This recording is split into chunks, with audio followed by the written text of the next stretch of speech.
Kita hidup di dunia yang diaktifkan dengan suara. Sebenarnya alam semesta itulah yang diaktifkan dengan suara. Dan terkadang kita tidak memahami kuasa dari suara kita. Kuasa perkataan. Kuasa dari apa yang Anda katakan. Kuasa dari apa yang Anda deklarasikan. Kuasa dari suara Anda. Allah menciptakan semuanya dengan firman-Nya. Yesus adalah firman. Dia adalah firman, logos. Allah berfirman kepada ketiadaan dan menciptakan semuanya dari ketiadaan melalui firman-Nya. Di kitab Kejadian katanya, jadilah terang, jadilah langit, jadilah daratan dan semua makhluk hidup di darat dan di laut. Ia mulai berbicara kepada ketiadaan dan menjadikan sesuatu dari ketiadaan. Suara Allah yang menciptakan alam semesta dengan pengaktifasian suara. Sungguh luar biasa. Bayangkan, Allah mulai berbicara di dalam hati saya bertahun-tahun yang lalu. Betapa berkuasanya perkataan saya. Saya terkejut, saya tidak mengetahuinya karena selalu berbicara negatif. Saya selalu meletakkan kutuk atas diri sendiri, anak-anak dan keluarga saya tanpa menyadarinya. Saya selalu menggambarkan hasil akhir yang negatif dan membicarakannya. Dan suatu hari Allah berbicara melalui Roh Kudus dan berkata, kamu mengatakan apa yang kamu percayai. Ia membawa ingatan saya kepada kitab Matius pasal 8. Ketika Yesus berkata kepada perwira, katanya, jadilah kepadamu seperti yang kau percaya. Kepercayaan itu keluar dari mulut perwira itu. Lihat, ketika kita berkata kepada keberadaan, kita mengatakan iman kita dan ini menjadi kehidupan. Kuasa kehidupan di udara. Saya tidak tahu itu. Alkitab berkata dalam Amsal 18 ayat 21, hidup dan mati dikuasai oleh lidah. Siapa suka menggemakannya akan memakan buahnya. Lidah memiliki kuasa untuk memberikan kehidupan dan pembunuhan, untuk menghidupkan dan membunuh. Saya selalu membaca ini tapi tidak memahami makna sesungguhnya. Lidah memiliki kuasa. Jika lidah berkuasa untuk menghidupi dan membunuh, mengambil kehidupan, wow, di antara hal lainnya, lidah memiliki kuasa. Saya ingat ada masa yang gelap dalam hidup saya. Saat itu saya hamil dan akan melalui persalinan yang sangat berat. Persalinan yang sangat beresiko. Dan memiliki semua jenis masalah dengan suami saya di rumah. Semua masalah emosi dan hormonal, maksud saya semuanya ada. Dan saya mulai mengatakan kematian atas kehamilan saya. Saya mulai berkata, kamu akan membunuh bayi ini, kamu akan melakukan ini padaku, melakukan ini padaku. Perkataan yang terus saya ucapkan meletakkan kutuk yang membuat bayi saya meninggal saat dilahirkan. Saya masih belum memahaminya sampai Allah memberikan saya pewahyuan itu. Kuasa dari perkataan saya, kuasa kehidupan dan kematian di lidah. Saya biasa berkata, tidak ada yang baik terjadi padaku. Jika saya terlalu mengasihi, saya akan banyak menangis. Jika saya berkendara di jalanan, saya akan selalu memilih yang paling panjang. Saat saya melewati jalan tol, saya akan mengatakan hal-hal ini karena kebohongan itu menjadi iman dalam diri saya dan saya telah menyatakan kutuk dalam hidup saya hanya dengan mengatakannya. Hari ini saya akan memberikan Anda kata sandi dari Alkitab yang akan mengaktifkan semua berkat, semua kuasa, semua kekayaan kemuliaan dari Yesus Kristus di dalam hidup Anda. Dan hidup Anda akan berubah. Takdir Anda akan berubah melalui ucapan Anda. Beberapa dari Anda akan mendengar pesan ini. Mungkin mendengar dan menontonnya dari Afghanistan, Pakistan, Arab Saudi, Turki, atau Irak. Dan Anda tahu budaya kita. Kita bicara kutuk, membicarakan negatif, membicarakan kebencian. Saya ingat pada saat saya masih remaja, ibu saya biasa berkata, "Oh, kamu mengecewakanku. Kamu melakukan ini, dan lihat ketika kamu meninggalkan rumah ini, apa yang akan terjadi padamu." Setiap kali saya meninggalkan rumah, sesuatu terjadi pada saya karena saya menaruh iman dalam kutuk ibu saya. Mereka terus berkata kepada saya, "Kamu tidak cukup baik melakukan apapun." Dan saya percaya. Lihat, perkataan orang lain benar ataupun tidak dapat menjadi iman di dalam Anda. Mereka mengatakan saya jelek, saya bodoh. Saya mempercayainya. Perkataan memiliki kuasa. Perkataan Anda memiliki kuasa, dan kita hidup di mana? Dunia yang diaktifkan dengan suara. Lihat, jika Anda pendiam, bahkan seorang Kristen yang pendiam, Anda adalah Kristen yang kalah. Orang lain berkata, "Bukan, ini mengenai denominasi. Saya akan membuktikan Anda salah." Ya, ada saat di mana saya berdoa di dalam hati, amat sangat sering. Tetapi ketika menghadapi peperangan, Anda tidak berdoa dalam hati. Anda mulai mendeklarasikan karena mulut Anda adalah senjata mesin. Perkataan Anda adalah kuasa. Anda adalah bom atom. Tahu kenapa? Ada di kitab Efesus pasal 2 ayat 2. Si iblis, si setan disebut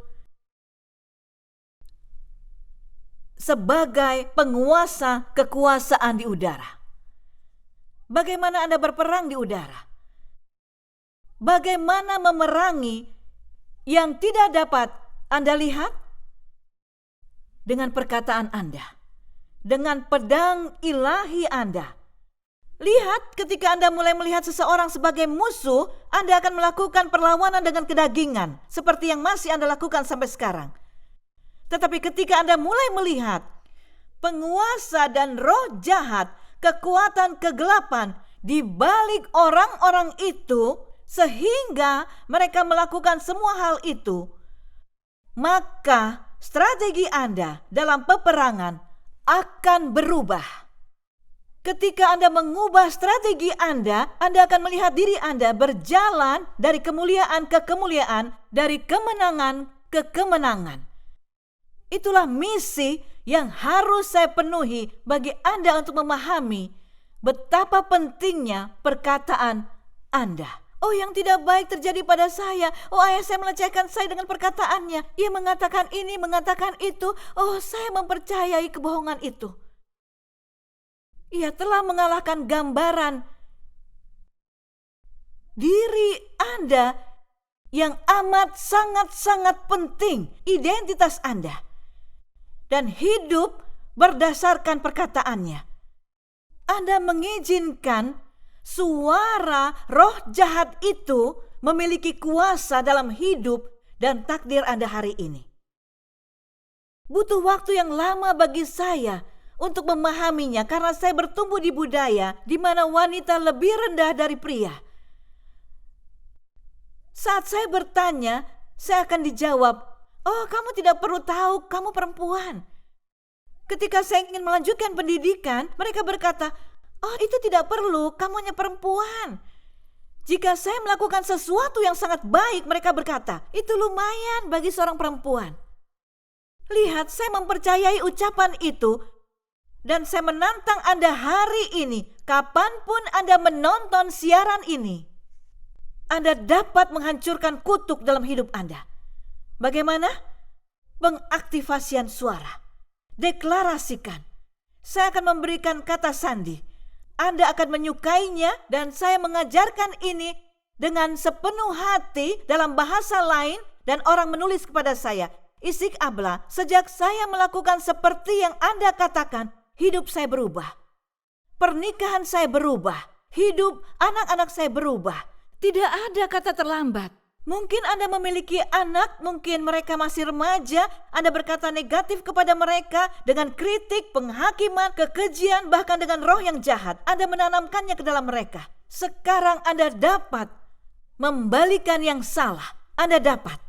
Bagaimana? Hanya dengan perkataan Anda. Saya Kristen yang dikalahkan. Saya melalui banyak hal dan kesulitan dalam pernikahan, membesarkan anak dan pelayanan, dan saya dikalahkan. Dan saya sempat berpikir, kenapa? Dan saya juga berpikir mengapa saya frustasi sepanjang waktu. Mengapa setiap kali saya merasa seperti orang gagal. Ketika sesuatu yang salah terjadi, sesuatu tidak berjalan sesuai rencana. Mengapa demikian? Sampai beberapa tahun yang lalu, ketika saya mulai mencari Allah dan menanyakan, apa yang salah di sini? Terkadang Anda harus berhenti dan melihat dan bertanya, mengapa saya terus berputar lagi dan lagi dan lagi. Mungkin Anda depresi. Mungkin Anda cenderung untuk bunuh diri. Saya yakinkan Anda bahwa pikiran bunuh diri di benak Anda itu adalah aktivasi suara dari musuh. Oh, hidupmu tidak akan pernah berubah. Aktivasi suara. Anda dapat mengimani hal yang benar, juga mengimani hal yang salah. Oh, lihat dirimu. Kamu tidak layak untuk hidup. Tidak ada harapan bagimu. Aktivasi suara di pikiran Anda. Melalui jalan roh bunuh diri yang jahat, sangat gelap. Bagaimana Anda mengalahkannya? Baik, sandi yang pertama. Saya ingin Anda memahami. Lihatlah ciptaannya dahulu. Lihat kepada ciptaan. Singa mengaum. Lihatlah bajing itu, lihat ayam-ayam itu, lihat semua ciptaan ini. Bahkan NASA berkata bahwa NASA melihat bintang bagaikan musik yang luar biasa. Alam semesta dengan pengaktifasian suara yang kita diami. Lihat sekeliling Anda. Bahkan air dan juga angin. Semuanya memiliki suara. Dan Allah menyukai suara Anda. Betapapun jeleknya itu terdengar bagi orang di samping Anda, Ia menyukai suara Anda. Hal pertama, seperti menyalakan komputer, Anda perlu memasukkan kata sandi. Anda pergi ke mesin ATM yang berada dimanapun. Ketika saya pergi ke padang gurun, di sana ada beberapa mesin ATM berdiri di tengah padang gurun. Jadi, saya ingin Anda memahaminya, ada kata sandi. Jadi kata sandi pertama adalah dalam nama Yesus Kristus. Inilah sandi pertama. Jika Anda tidak tahu apapun, dan mungkin orang yang baru percaya, kami banyak memuridkan dan mengajari orang-orang, mungkin Anda berkata, saya tidak tahu bagaimana berdoa. Sebutkan saja dalam nama Yesus. Ada kuasa dalam nama Yesus. Ada kesembuhan dalam nama Yesus. Ada kasih dalam nama Yesus. Ada perlindungan dalam nama Yesus. Ada keselamatan dalam nama Yesus. Panggil namanya. Anda ingin mendapatkan perhatian seseorang? Panggil mereka dengan namanya. Jika Anda memanggil saya Susan, saya tidak akan pernah menoleh dan menjawab Anda. Karena Anda tidak memanggil nama saya yang sebenarnya. Jika saya memanggil ayah saya dengan ibu, dia tidak akan melihat saya. Saya harus memanggilnya dengan benar. Demikian juga Anda perlu memanggil nama Allah untuk mendapatkan perhatiannya. Bahkan di tengah ujian yang tidak tahu apa yang harus Anda katakan. Katakan, Yesus, Yesus, Yesus. Terkadang saya tidak tahu kapan saya akan melalui peperangan. Begitu berat, saya tidak tahu apa yang harus saya katakan. Saya berkata, Yesus Kristus adalah Tuhan. Yesus Kristus adalah Tuhan. Yesus Kristus adalah Tuhan. Saya akan memberikan kepada Anda penglihatan yang Allah berikan kepada saya setiap saya melakukannya. Saya melihat begitu banyak pasukan iblis, pasukan setan. Ketika mereka datang menghadapi saya di dimensi yang lain, karena ini dimensi lain yang tidak Anda lihat tapi Anda rasakan. Hari di mana Anda bangun dan bertanya, mengapa aku merasakan hal ini? Apa yang terjadi denganku? Anda sedang melalui peperangan. Dan orang-orang tidak tahu peperangan itu hari ini. Tapi ketika Anda merasakan kegelapan, di mana Anda tidak merasakan sukacita Tuhan, Anda sedang melalui peperangan. Jadi ketika saya merasakannya, saya mulai dengan yang paling sederhana. Yesus Kristus adalah Tuhan. Yesus adalah Tuhan. Saya membayangkan semua pasukan iblis yang datang menghalangi saya. Dan setiap saya mengatakan, Yesus Kristus adalah Tuhan, mereka terdorong mundur. Yesus Kristus adalah Tuhan, mereka terdorong lagi. Yesus Kristus adalah Tuhan, mereka semakin terdorong menjauh. Ledakan pengaktifasian suara yang saya miliki dan saya menggunakannya setiap hari. Mungkin Anda mengalami mimpi buruk. Banyak yang menulis kepada saya dan mengalami mimpi buruk yang jahat. Mereka bahkan tidak mau pergi tidur karena musuh datang dan menyerang di waktu Anda yang paling lemah. Saya katakan kepada mereka untuk pergi ke ranjang dan berkata Yesus Kristus adalah Tuhan. Terkadang mereka tidak mengetahui Injil, mereka baru percaya. Dan saya katakan mulai saja dengan Yesus Kristus adalah Tuhan. Dan yang kedua, sandi yang kedua, darah Yesus. Darah Yesus. Perhatikan sekarang ini gereja kita harus berbicara lebih lagi mengenai darah Yesus. Perhatikan bahwa hampir di setiap agama selalu ada korban darah. Termasuk juga kepercayaan Lucifer, iblis, voodoo, santeria, agama lainnya. Dan juga agama Yahudi, korban darah. Mengapa? Karena Injil mengatakan bahwa ada kuasa di dalam darah, ada nyawa di dalam darah.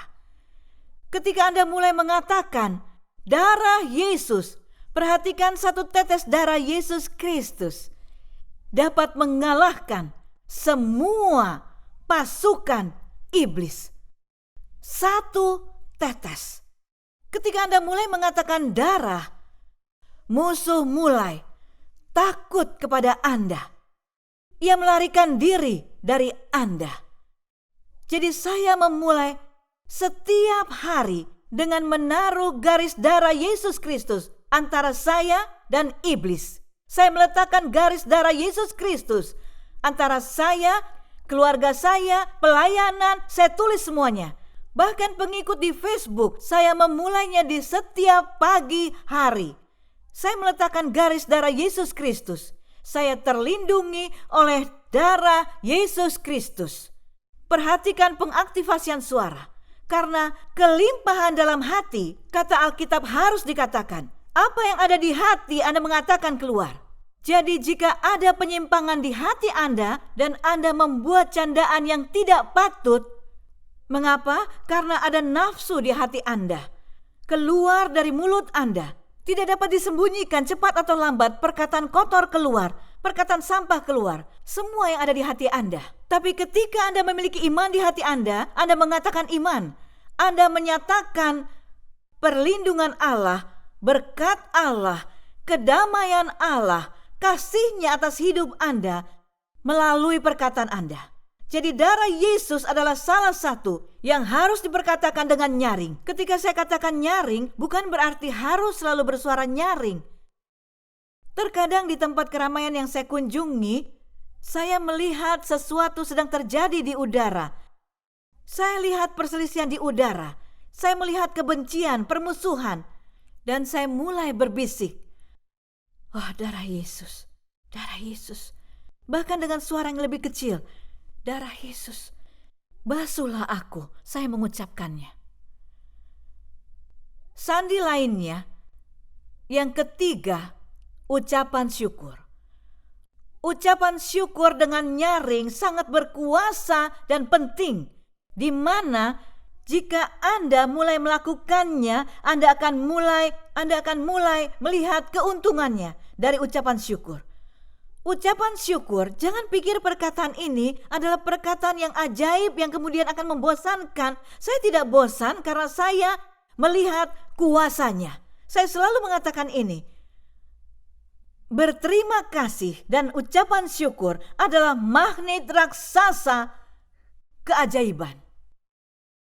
Mengucap syukur adalah magnet raksasa sangat besar. Saya tidak tahan bersama dengan orang yang menggerutu, selalu negatif, selalu mengeluh, pengeluh kronis. Mereka menemukan apapun, masalah apapun untuk dikeluhkan tanpa henti. Oh, ini salah, harusnya begitu. Oh, aku tidak percaya ini, aku tidak percaya itu. Semua hal negatif ini bukanlah perkataan iman. Mungkin sampai hari ini Anda juga berbicara demikian. Dan mulai dari sekarang, Anda akan berhenti untuk melakukannya. Anda akan bertobat dari perkataan Anda. Dan Anda akan mulai melatih nama Yesus Kristus, darah Yesus, mengucap syukur. Jadi mengucap syukur itu penting. Saat Anda mengucap syukur, Anda mendapatkan perhatian Tuhan. Ini sangat penting. Lihat, ketika saya melakukan sesuatu, saya tidak berharap apa-apa. Tapi ketika mereka bersyukur, saya ingin melakukan lebih untuk mereka. Ketika saya melakukan untuk putri saya, dan ia bersyukur, saya ingin melakukannya lebih. Tapi jika saya melihat ia tidak bersyukur, saya tidak mau lagi melakukannya. Saya berkata, kamu tidak bersyukur dengan apa yang aku berikan. Kenapa aku harus memberikan lebih? Saya merasa hal ini sama dengan Allah, tapi Allah lebih berbelas kasihan daripada saya. Saat kita berterima kasih kepada Allah, kita sedang membukakan gerbang sorga. Saya telah melihatnya dalam hidup saya. Ada saat di mana kami mengalami kesulitan keuangan dan saya mulai mengucap syukur dengan yang kami miliki di bank. Hampir nol. Besok ada tagihan lagi. Saya mulai mengucap syukur untuk apa yang saya miliki karena Yesus, ia menunjukkan contoh ketika ia memiliki sedikit roti dan sedikit ikan. Apa yang ia lakukan? Bahkan ia tidak berdoa. Hal pertama yang Yesus lakukan adalah bersyukur kepada Bapanya. Ia mengangkatnya ke langit dan berdoa. Ia mengucap syukur, selesai. Jadi ucapan syukur membawa multiplikasi. Ucapan syukur membawa kemakmuran di setiap area dalam hidup Anda. Jika Anda ingin berlimpah, mulailah mengucap syukur. Terima kasih Allah untuk air ini. Waktu saya mandi ketika saya di Afrika, kami harus menutup mulut ketika kami mandi. Karena airnya sangat kotor dan ada cacing dalam airnya. Jadi kami diberitahu untuk menutup mulut saat mandi agar cacing kecil yang dapat menyebabkan infeksi dan penyakit tidak masuk mulut.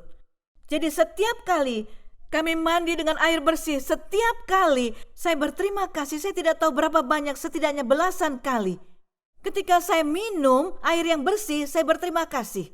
Masih di Afrika, kami memberikan anak kecil permen dan makanan. Mereka tidak menginginkan makanan, juga tidak menginginkan permen. Mereka ini anak kecil.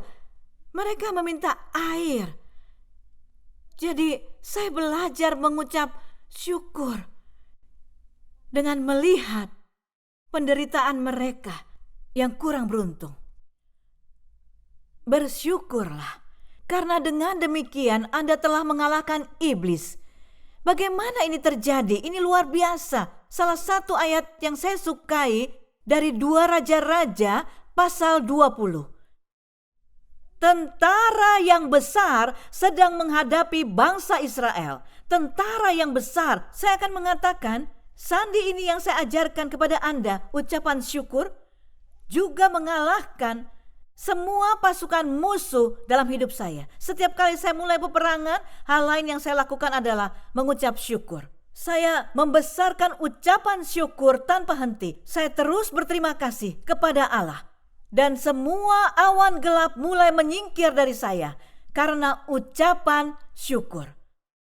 Jadi satu pasukan besar datang menghadapi Israel Dan Israel hanyalah sebuah pasukan kecil dan pasukan lawan sangat besar. Beberapa raja berkumpul bersama untuk mengalahkan Israel. Seperti hari ini, Anda bisa melihat titik kecil ini di peta dan Israel dikepung oleh 1,6 miliar orang, hanya 14 juta bangsa Yahudi. Dan 1,6 miliar dari bangsa lain mencoba menghapus bangsa Israel dari muka bumi.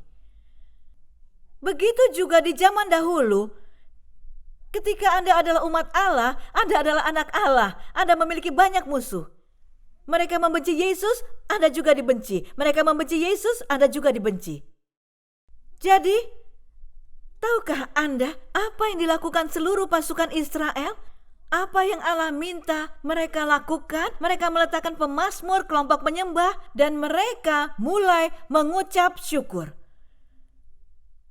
Bayangkan, Allah berkata kepada jenderal tertinggi yang akan menuju pertempuran besar, lupakan saja mesin senjatamu, lupakan bom, lupakan semuanya. Kamu bahkan tidak perlu menyamar dengan semua sepatu dan lainnya.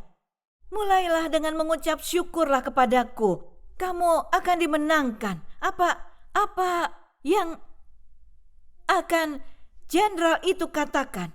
Engkau bercanda, aku mempelajari semua strategi perang ini dan semuanya dan telah dilatih menjadi prajurit yang gagah berani untuk ini. Tetapi kebodohan dari Allah lebih bijak dari hikmat manusia. Lihat, jika Anda dapat mengalahkan musuh di dunia roh, dunia nyata menjadi mudah. Jadi mulailah pergi kepada akar permasalahan, bukan apa yang muncul di depan Anda.